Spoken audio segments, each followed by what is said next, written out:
On va parler histoire aujourd'hui sur Radio Val d'Isère avec un livre qui est sorti il y a quelques mois maintenant, un livre écrit par notre ami Guy Bonnevie qui est avec nous sur Radio Val d'Isère. Le livre s'appelle Mon guide, mon métier, ma passion. Bonjour Guy Bonnevie. Bonjour. Alors vous avez sorti ce livre, un livre qui a pris quelques années à écrire, j'ai l'impression. Oui, j'y pense depuis longtemps, mais enfin ça m'a vraiment pris à peu près 2 ans, quoi. Qu'est-ce qui vous a donné justement envie d'écrire ce livre? Des clients m'en ont parlé assez souvent. Ils m'ont dit, parce que j'avais pas mal d'histoires à raconter, d'anecdotes et tout ça, donc ils m'ont dit, mais il faudrait mettre ça dans un livre. Il y avait assez longtemps que j'y pensais, mais j'y pensais surtout, oui, pour laisser une trace pour ma famille, hein, mes enfants, petits-enfants, voilà. Et puis après, oui, pour les clients, je me suis dit, bon, pourquoi pas, hein, ça peut être intéressant. Donc voilà, j'ai démarré ça un petit peu comme ça. Un livre sur votre métier, sur ton métier de guide, mais c'est beaucoup plus large que ça finalement, puisque tu parles de ton enfance au Fornay, tu parles du développement de la station, tu parles finalement de tout, hein, vraiment. Oui, un peu, mais c'est un peu lié à mon métier aussi. Parce que depuis tout gamin, j'ai vécu au Fornay, à la montagne, et j'ai découvert la montagne, la chasse et tout ça, quoi. Donc habitué à voir les animaux, à les chasser, à apprendre leur façon de vivre, et ça m'a servi énormément dans mon métier. Tu chasses toujours? Je me promène, disons. Mais non, la chasse a bien changé, elle est beaucoup moins intéressante qu'avant. Pourquoi la chasse est moins intéressante aujourd'hui? Parce d'une part, il y a beaucoup plus d'animaux qu'avant, avec le parc de la Vanoise qui est tout autour, donc il y en a vraiment beaucoup. D'une autre part, on chasse plus pour vivre. Moi, j'ai appris à chasser avec mon père à cette époque-là, mais c'était pour se nourrir. Voilà, c'était pour se nourrir. Donc ça, c'était vraiment intéressant. Maintenant, chasser pour rentrer à la maison le soir ou arriver dans le village en disant « j'ai tué un chameau », c'est pas ce qui m'intéresse le plus, quoi. Et puis les armes sont devenues très performantes. À l'époque, quand j'étais plus jeune, on chassait, on n'avait pas de lunettes sur le fusil, hein. Maintenant, il y en a. Non seulement il y en a, mais elles sont très performantes. On voit beaucoup mieux, elles rapprochent beaucoup plus. Elles indiquent la distance à laquelle l'animal se trouve. Donc c'est plus du tir que de la chasse, quoi. Donc, et tu dis aussi que avoir finalement la même approche mais avec un appareil photo, c'est pas du tout la même chose, c'est pas de la chasse. non, c'est différent, c'est sûr, hein. C'est intéressant aussi, mais bon, ça demande pas forcément une approche délicate comme avec le fusil. Puis je pense que les chamois, ils ont assez vite repéré ce que c'était qu'un fusil. Oui, peut-être qu'il faut la différence avec un appareil photo voilà. aussi. Dans toute la première partie, tu reviens aussi sur ta jeunesse, ton enfance, avec notamment ton papa qui faisait beaucoup de contrebande avec l'Italie, hein. Oui, il en a fait juste après la guerre, hein. Juste après la guerre, oui, il en a fait beaucoup. Il m'a souvent raconté que c'était son meilleur métier. Oui, il adorait ça parce que il connaissait pas mal d'Italiens voisins qui étaient des familles. D'ailleurs, il y a beaucoup de familles maintenant qui sont originaires de Rhême-Notre-Dame ou de Cérisole, les villages qui sont juste derrière la Galize. Donc, ça le passionnait, oui, de discuter, de faire du commerce avec eux. Et d'autant plus qu'il avait à l'époque un café, un petit bistrot, hein, il n'y avait pas grand-chose. Mais donc, voilà, il passait des soirées à jouer aux cartes avec eux, avec les Italiens, et à faire des échanges. Et certains jours, il jouait aux cartes avec les Italiens, avec les contrebandiers, d'autres jours avec les gendarmes, avec les douaniers plutôt. Et qu'est-ce qui l'a fait arrêter finalement? Ce qui l'a fait arrêter, c'est que le ski a pris un essor quand même, hein, à cette époque-là. Donc, il n'avait plus tellement besoin de ça pour gagner sa vie. Au début, il le faisait vraiment pour gagner sa vie, ramener de la nourriture qu'il n'y avait pas ici, et il amenait aussi, il faisait des échanges avec des produits que les Italiens n'avaient pas, comme le sel ou ou le cuir, ou le papier à cigarette, par exemple. Et après, ben oui, il n'avait plus tellement bien besoin de ça. Et côté italien, ils avaient moins besoin aussi. Donc ça s'est arrêté un petit peu tout seul. Naturellement. Voilà. Tu es né en 41, tu le dis dans le livre, donc tu as vu le développement de la station et tu y as participé aussi, hein, avec deux mandats, je ne sais plus. Un mandat, j'ai fait un mandat. J'ai participé au premier mandat de l'ancien maire André de Gouet. Je l'ai aidé beaucoup dans la propagande pour qu'il puisse être élu. Mais bon, je ne me sentais pas, je n'avais pas l'habitude de travailler là-dedans, donc je ne savais pas trop ce que c'était. Donc je n'ai pas voulu me présenter la première fois, je me suis présenté la deuxième fois. Et oui, ça a été un passage intéressant, d'autant plus qu'il y avait, pendant mon mandat, les Jeux Olympiques de 92. Donc, comme j'étais adjoint au sport à ce moment-là, donc c'était vraiment intéressant, quoi. Et j'ai l'impression, en lisant le livre, qu'il y avait vraiment quelque chose qui te tenait à cœur, c'était de retrouver cette architecture pierre et bois qu'on avait peut-être un petit peu perdue à l'époque et qu'on a retrouvée aujourd'hui, notamment avec le Val-Village. Hein. Oui, c'est vrai. Hein. Quand j'ai construit ma maison au Fournais, je l'ai fait dans cet esprit-là. J'ai voulu construire une maison dans le style des anciennes maisons, et tout en pierre, avec un toit de pin, et voilà. Et je me disais, ça peut donner un exemple pour les futures constructions de Val d'Isère. Donc ça a marché pendant quelques années. C'est un peu moins le cas maintenant, hein. On a commencé à faire plusieurs étages par rapport aux anciennes maisons. Peut-être un étage de trop ? Oui, c'est sûr. Et il y a aussi un autre projet qui t'a tenu beaucoup à cœur, notamment lié à ton métier, c'est le développement des Via Ferrata à Val d'Isère. Oui, ça j'y ai participé beaucoup. Et c'est vrai que c'est une activité que j'ai découverte dans les Dolomites. Et je me suis dit, bon, ben ça c'est un truc sympa pour une activité pour la station, mais intéressante aussi pour le métier de guide. Donc oui, ça nous a permis, d'autant plus que moi je commençais à prendre de l'âge, donc je m'étais dit, je ne ferai pas toujours le Mont Blanc. Donc si j'ai une activité comme ça, très sécurisée, pas trop loin de la maison, ça peut être intéressant. Et t'en es content de ces deux Via Ferrata qui sont présentes à Val depuis combien de temps maintenant ? Je crois que la première, j'ai dû la faire en 95 ou quelque chose comme ça, oui. Et oui. Donc maintenant, bon, je les ai plus pratiquées depuis 3-4 ans à peu près. Il n'y a pas tellement longtemps encore, je les faisais encore avec mes petits-enfants. Et oui, je pense que ça a apporté quelque chose quand même à une époque dans la station. Je ne sais pas si maintenant ça autant d'intérêt qu'il y a 20 ans en arrière, mais je pense que ça a encore de l'intérêt, oui, je pense. Justement, passons à la deuxième partie de ton livre où tu parles plus spécifiquement du métier de guide. Qu'est-ce qui t'a donné envie de devenir guide ? Alors, c'est mon père, hein, déjà. Ça, c'est certain. Parce que je me suis rendu compte que mon père gagnait sa vie avec ça. Alors qu'avant, c'était uniquement l'agriculture. Hein. C'était, voilà. Et comme il n'y avait pas grand-chose ici... Oui, on gagnait à peine sa vie avec l'agriculture. On ne la gagnait pas. On avait juste ce qu'il fallait pour manger, quoi, c'est tout. Hein. Et c'était un métier, une activité très pénible, très dure. Les anciens disaient on a à peu près 3 mois d'été et 9 mois d'enfer. Donc c'était très dur. Donc quand j'ai vraiment compris que le tourisme, ça c'était quand même l'avenir pour nous, donc je me suis lancé sans hésiter dans ce métier-là et dans le métier de moniteur de ski. Et un métier qui est dur aussi finalement. Rien que passer les diplômes, c'est difficile.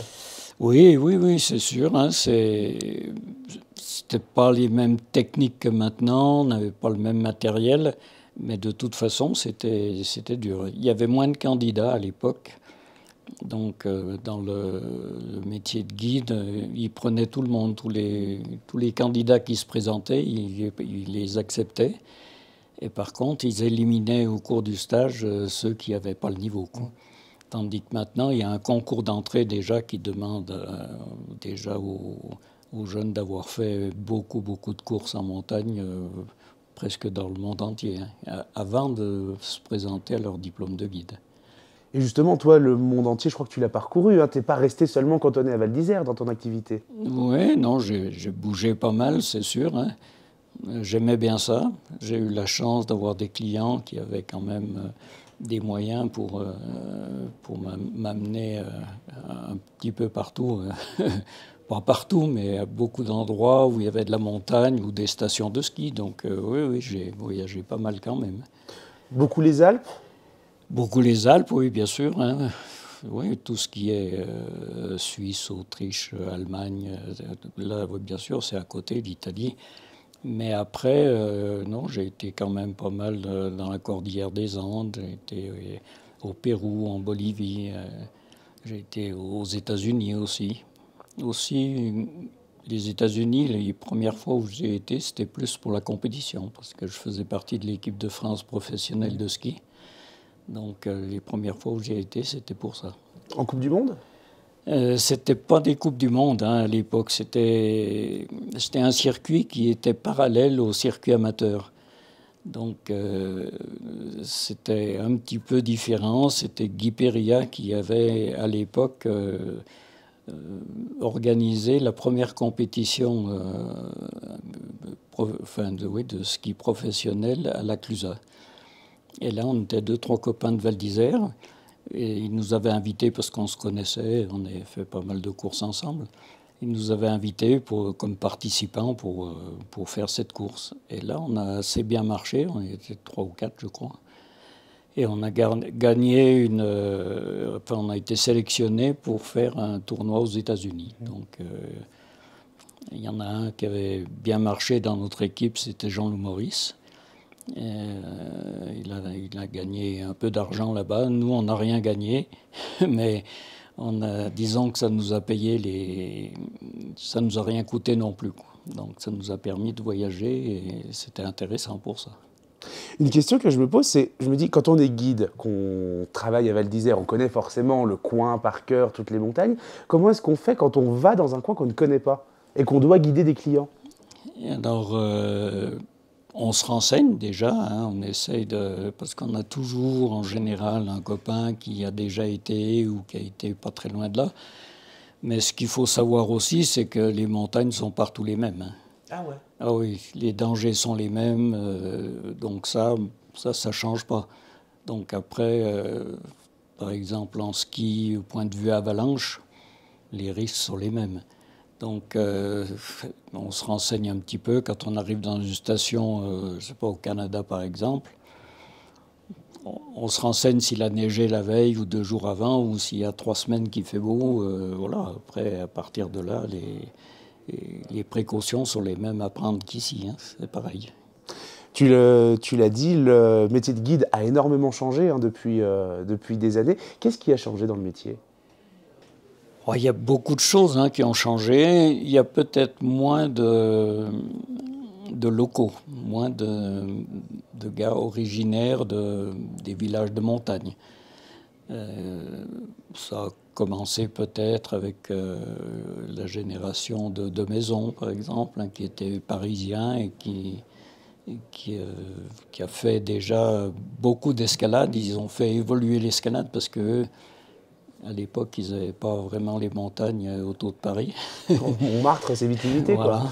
Donc, ils avaient Fontainebleau, par exemple, et ils sont devenus très performants en escalade. Après, ils ont fait évoluer le matériel aussi, comme les chaussons d'escalade. C'est eux plutôt les premiers qui ont mis ça en route.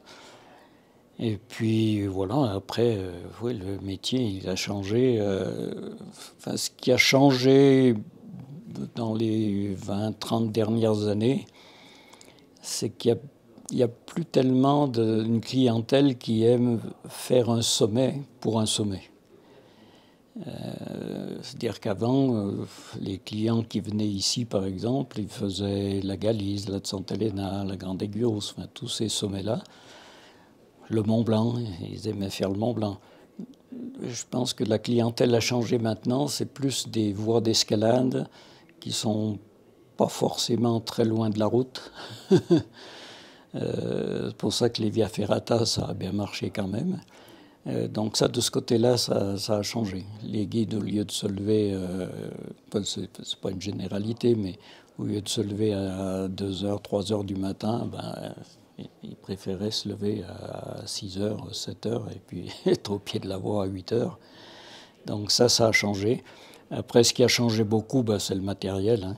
Évidemment. Le matériel, au début, on avait un sac lourd, avec finalement peu de matériel dedans, parce que tout était lourd. La corde lourde, les marteaux pour planter les pitons étaient lourds, les pitons étaient lourds, maintenant ils sont en métal beaucoup plus légers. Donc on a beaucoup plus de matériel dans le sac, avec un sac qui est moins lourd finalement. Hein. Donc ça oui, ça a évolué beaucoup.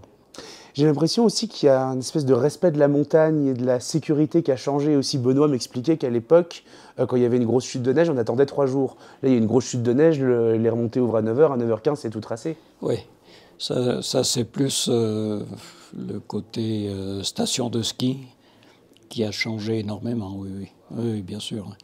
Alors ça a changé grâce au matériel, grâce ou à cause du matériel. Les skis sont devenus plus larges, plus faciles à tourner en hors-piste et tout. Donc voilà, les gens, ils se sont mis à sortir des pistes, à aimer la poudreuse. Avant, il n'y avait personne pratiquement qui sortait faire du ski hors-piste, à part quelques moniteurs, quelques guides avec leurs clients. Et c'est pour ça qu'on attendait, parce que c'était pas sécurisé. Il n'y avait pas les déclenchements d'avalanche comme on fait maintenant. Et il n'y avait pas les skieurs qui sécurisaient non plus. Maintenant, ils sont tellement nombreux à faire ça que même quand il neige, ils skient, ils font les Danaides, ils font la banane, même pendant qu'il neige. Donc, premier jour de beau temps, il y a déjà des traces partout, donc c'est sécurisé. Donc, c'est ça qui a changé beaucoup, oui, ça c'est sûr. Donc maintenant, ils ne risquent pas d'attendre 3 jours. Hein. Oui, c'est ça, ça. Et puis peut-être une notion du risque aussi, on se dit plus, les avalanches. Ah ben, moins il y a d'avalanches parce que c'est sécurisé et plus on perd, le goût du risque. Et oui, on s'en rend plus compte, on n'y fait plus attention. Quoi. On se dit ça n'existe pas. Et ça ne va pas nous arriver. Et puis il y a tout le matériel de sécurité qui a aidé aussi. Hein. Les harvas, l'airbag, les sondes à neige, tout ça, ça a sauvé quand même pas mal de monde. Hein. Il y a plus d'accidents qu'avant quand même, mais pas énormément par rapport au nombre de clients supplémentaires. Quoi. Toute une partie de ton livre est réservée à des anecdotes dans ton métier de guide. Tu nous en racontes une ?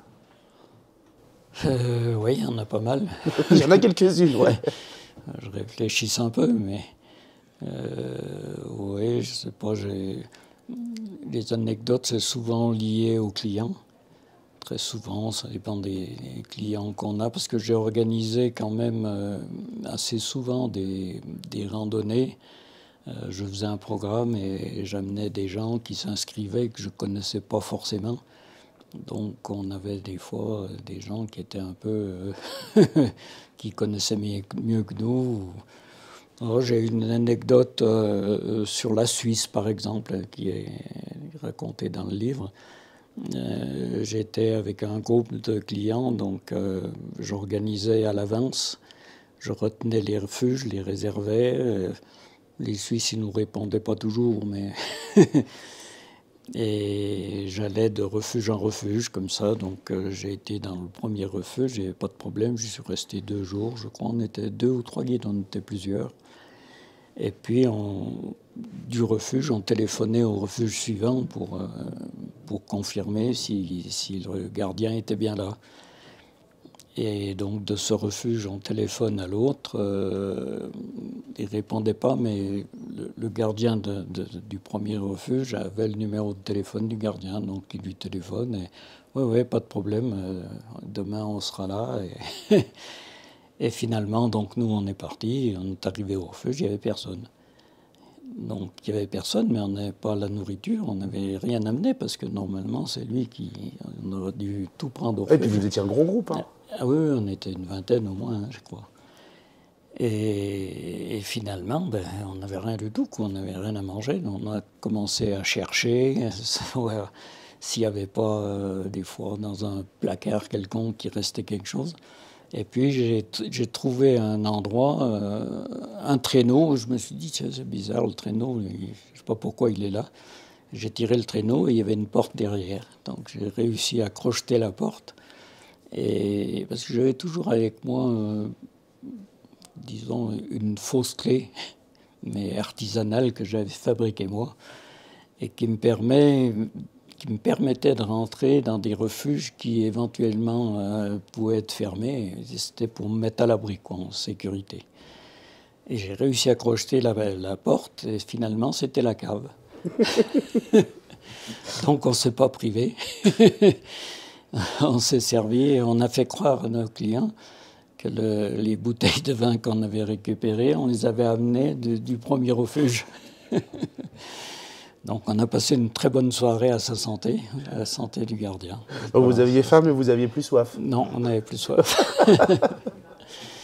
Donc voilà, ça c'est une anecdote qui a marqué tout le monde dans le groupe, ça c'est sûr.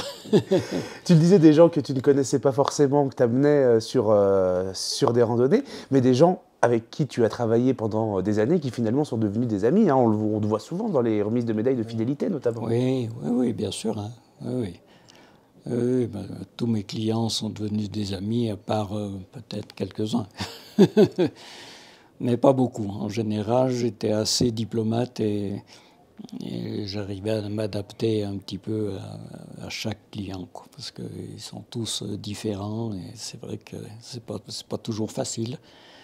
Mais par contre, il y avait pas mal de certains clients que je n'amenais pas en groupe. Ils étaient très bien avec moi tout seul, mais dans un groupe, ça ne fonctionnait jamais. Donc, je les amenais pas en groupe. Ah, donc tu es un petit peu psychologue aussi finalement. Oui, mais je crois que oui, il faut de la psychologie dans ce métier-là. Hein. Aussi bien en tant que moniteur de ski que guide de haute montagne, quoi. C'est pareil.